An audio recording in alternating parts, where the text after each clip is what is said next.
Dating Pangulo ng Republika ng Pilipinas. Kanyang matibay na kakampi, espiritual na tagapayo at tapat na kaibigan.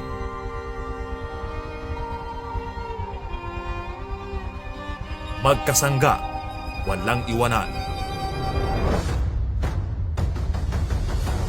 Parehong pilit na pinagbabagsak ng mga korap at sakim sa kapangyarihan.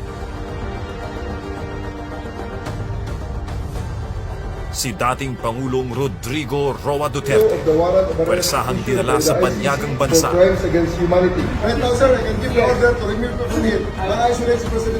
Iligal na ikinulong. Niyuraka ng kanyang mga karapatan at ipinahiya sa buong sanlibutan. I am Rodrigo Roa Duterte. Samantala, gamit ang iligal na warrant, ay marahas na sinalakay ng kapulisan ang mga compound ng KOJC sa Davao City at Sarangani at nilabag ang mga karapatang pantao ng mga naroroon.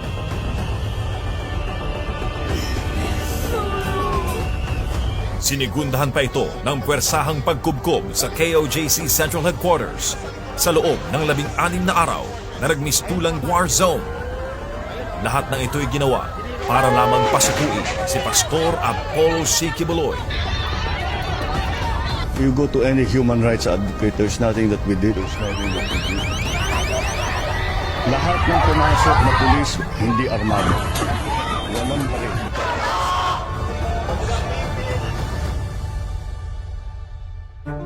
Dalawang lider, tapat na magkaibigan. Biktima ng maduming laro ng politika sa Pilipinas.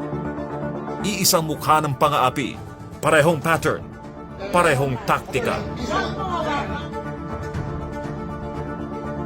Mga gawa-gawang kaso, brutal na paggamit ng puwersa. Lahat ng yan ay upang patahimikin sila. Doon pa man, bago mangyari ang mga walang katarungang ito, sinubok na ng panahon ang kanilang samahan. Mula pa noong unang bahagi ng 1980s, si Duterte noon ay isang piskal at si Pastor Quiboloy noon ay nagsisimula pa lamang ng kanyang ministeryo sa isang maliit na kapilya sa Agdao, Davao City ay may iisang pangarap. Isang bansang malayo sa korupsyon, droga at insureksyong komunista. Ang Sunshine Media Network International ang naging pinakamalakas nilang sandata. Ang tanging network na walang takot na naglalantad ng katotohanan. Ngunit, ang katotohanan ay may maraming kaaway. Lagay nyo dito yung prangkisa nyo on the line. Noong 2023, pinalaan na ni Vice Presidente Sara Duterte si Pastor Quiboloy. Tatargetin ang SMNI. Isusunod na pabagsakin si Pastor Apollo C. Quiboloy at ang kanyang simbahan gamit ang mga gawa-gawang kaso.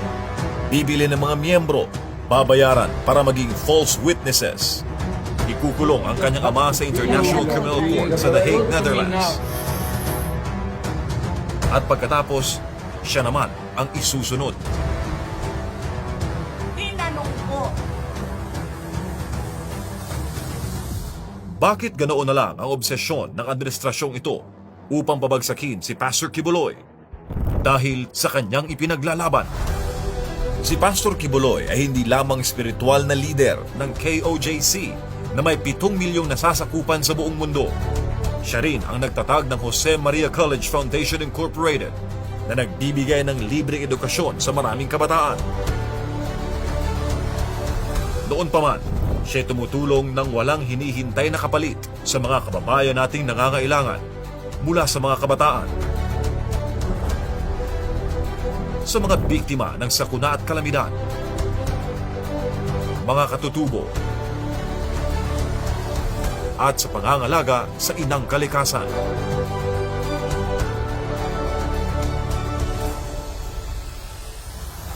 Siya ang puwersa sa likod ng SMNI, ang tanging network na lumalaban sa korupsyon, droga, terorismo at hindi nababayaran ng kahit anumang suhod. Siya ang pinakamalakas na kakampi at tapat na kaibigan ni Duterte kung kaya't siya ang unang ginipit. Isa-isa, nabubuo ang mga piraso ng plano ng mga kaaway. Tinatanggal ang lahat ng balakid upang hadlangan ang pagbabalik ng isang Duterte. Dinubusalan ang maraming karapatan, ngunit hindi na bulag ang taong bayan. Naikulong man sina Tatay Digong at Pastor Kibuloy, ngunit hindi matatahimik ang katotohanan. Mas lalo nilang sinusubukang pabagsakin ang mga Duterte, mas lalong lumalakas ang boses ng taong bayan. Protektahan natin ang konstitusyon at sama-sama nating ayusin ang Pilipinas. Bumoto para sa mga may tapang na lumaban at totoong malasakit sa bayan. Pastor Apollo C. Kibuloy sa Senado. Tapat na kaibigan. Boses ng mga inaapi. Vote straight PDP laban. Vote Pastor Apollo C. Kibuloy, number 53 sa balota.